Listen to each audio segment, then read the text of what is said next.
अगले दिन मैं आकाश और बाकी सब के साथ मिलकर पूजा की तैयारी करवा रहा हूँ। गांव वालों के लिए यह पूजा किसी त्योहार से कम नहीं है, इसलिए सभी गांव वाले धूम धाम से तैयारी कर रहे हैं। मैं स्कूल में लगी नानी की मूर्ति पर फूल लगा रहा हूँ। तभी मेरे पास ईशिता आती है। युवान, दीपू जा रही है? ईशिता ने हैरान होकर पूछा। हाँ, पर तुम्हें कैसे पता चला? मैंने हैरान होकर पूछा। दीपू ने बताया, हमारे कहने से वो रुक नहीं रही है, तुम बात करो, ईशिता ने समझाते हुए कहा। वो नहीं रुकेगी, मैं बात कर चुका हूँ, मैंने समझाते हुए कहा। पर वो अचानक से क्यों जा रही है? ईशिता ने हैरान होकर पूछा। काम की वजह से, मैंने समझाते हुए कहा। तुमने उससे बात की हमारे बारे में? ईशिता ने हैरान होकर पूछा। यह सुनकर मैं हैरान का हैरान रह गया, क्योंकि मैं आकाश के चक्कर में दीपू से बात करना भूल गया। क्या हुआ युवान, बात नहीं की? ईशिता ने हैरान होकर पूछा। हाँ, वो ध्यान से निकल गया, मैंने समझाते हुए कहा। क्या युवान, तुम समझते क्यों नहीं हो? ईशिता, तुम चिंता मत करो, मैं अभी जाकर दीपू से बात करता हूँ, मैंने समझाते हुए कहा। मुझे नहीं पता तुम क्या करोगे, बस दीपू से बात किए बगैर मुझसे बात मत करता। झूठ बोलकर या छुपाकर कुछ भी करना मुझे मंजूर नहीं है, ईशिता ने शब्दों पर जोर देकर कहा और वहां से चली गई। मैं ईशिता की बात सुनकर और परेशान हो गया। तभी स्कूल के बाहर ठीक हमारे सामने एक कार आकर रुकी। सभी बच्चे उत्साहित होकर कार की तरफ भागे। मैं भी उत्साहित होकर खड़ा हुआ, क्योंकि शायद ये कोई मेहमान थे जो नानी की पूजा में शामिल होने आए थे। मैं आगे बढ़ने लगा कि तभी कार से मॉम और डैड उतरे। मैं उन्हें देखकर पूरी तरह हैरान था।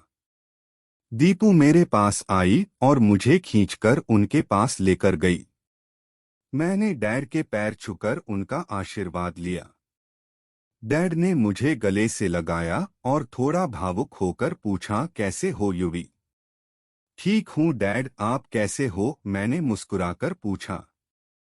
मेरे मुंह से डैड सुनकर गांव वाले हैरान के हैरान रह गए, क्योंकि मामा जी के परिवार के सिवा ये सच कोई नहीं जानता था कि मैं विवेक मेहता का बेटा हूँ। युवी, मॉम से मिलने मन नहीं है? नहीं मॉम, ऐसा किसने कहा? यह कहकर मैंने मॉम के पैर छूकर उनका आशीर्वाद लिया और फिर उनके गले लग गया।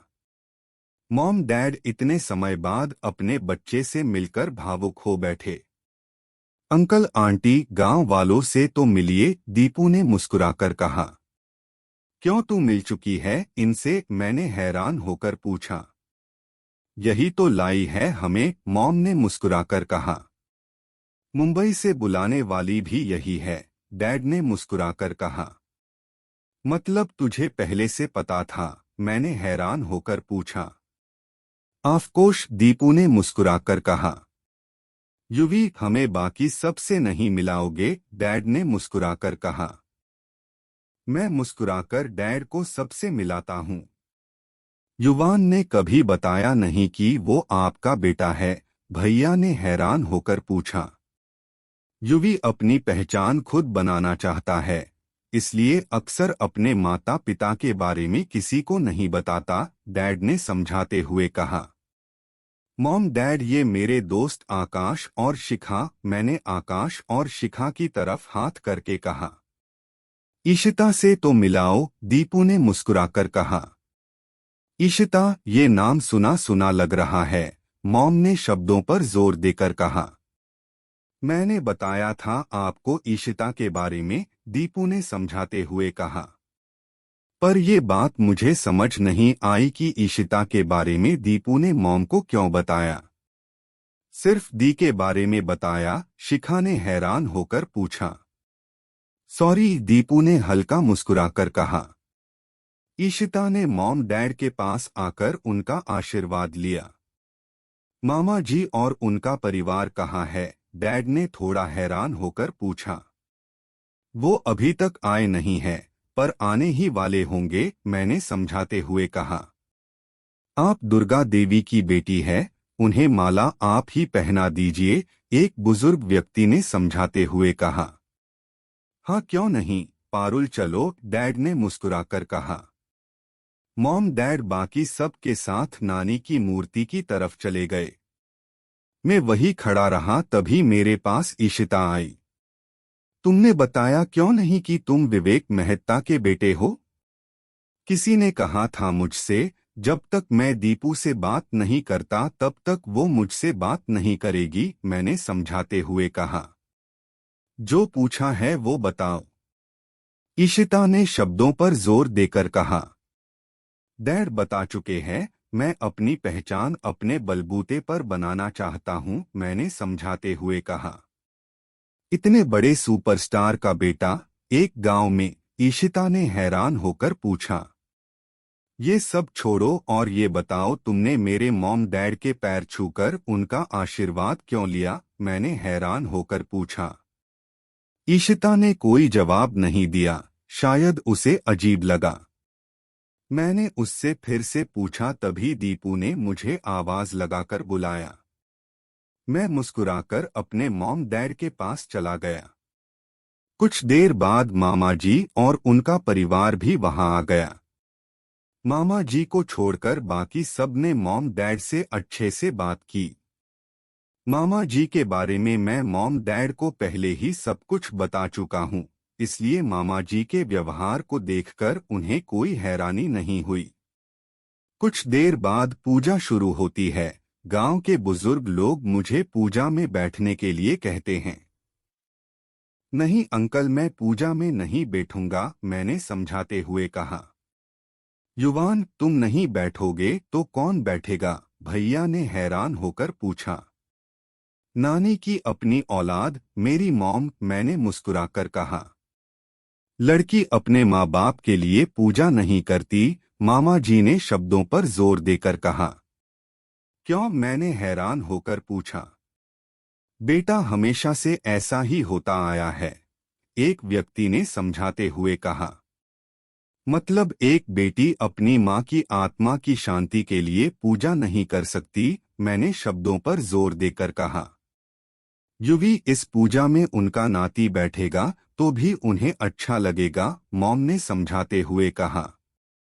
एक मिनट, अगर आंटी उनकी बेटी है तो अंकल उनके बेटे हैं, वो दोनों मिलकर पूजा कर सकते हैं, दीपू ने समझाते हुए कहा। दीपू सही कह रही है, पूजा में दुर्गा देवी के बच्चों को ही बैठना चाहिए, भैया ने समझाते हुए कहा। सबने यह बात स्वीकार की और मॉम डैड पूजा के लिए बैठ गए। पूजा खत्म होने के बाद मैं दीपू को ढूंढने लगा, क्योंकि वो कहीं दिखाई नहीं दे रही थी। मैंने शिखा से पूछा तो उसने बताया कि उसने दीपू को घर की तरफ जाते हुए देखा था। दीपू से बात करने के लिए उसके पास आकाश के घर पर पहुंचा। वो कमरे में सामान पैक कर रही है। दीपू, तुम ये सब? मैंने हैरान होकर कहा। बताया तो था, मैं जा रही हूँ, दीपू ने समझाते हुए कहा। दीपू, मैं बहुत समय से तुम्हें एक बात बताना चाहता था, पर बता नहीं पाया, मैंने समझाते हुए कहा। तो अब बता दो, दीपू ने मुस्कुराकर कहा। वो मैं बोल ही रहा था कि तभी दीपू ने मेरी बात काटते हुए कहा। ईशिता से प्यार करते हो? यह सुनकर मैं हैरान का हैरान रह गया। तभी मेरे फोन की घंटी बजती है। मैं हैरान होकर फोन उठाता हूं और फोन काट देता हूं। उठा लो, जरूरी होगा। तुम्हें सच कैसे पता चला? मैंने हैरान होकर पूछा। तभी वहां ईशिता आती है और हैरान होकर दीपू से पूछती है, क्या हुआ दीपू, ऐसे अचानक क्यों बुलाया?